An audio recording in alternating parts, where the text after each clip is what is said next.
आधी सांगा ना काडी मुडी हात जाताल घालून बरोबर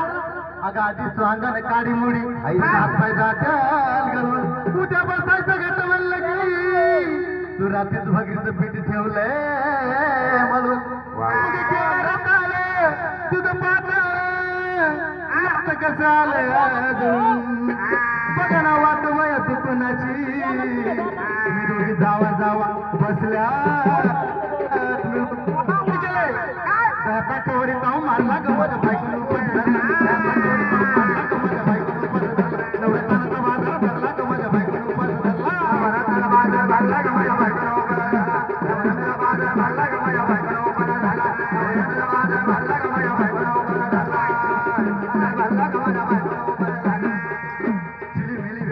पापड्या घेतले तळून कुरकुरीत तुला आवडत चिलीमिली पापड त्याच्यामध्ये चिलीमिली वेफर्स पापड्या घेतल्या तळून कुरकुरीत शेंगदाण्याच्या कुटात मिरची टाकून शाबू केला चरचरीत तिला शाबू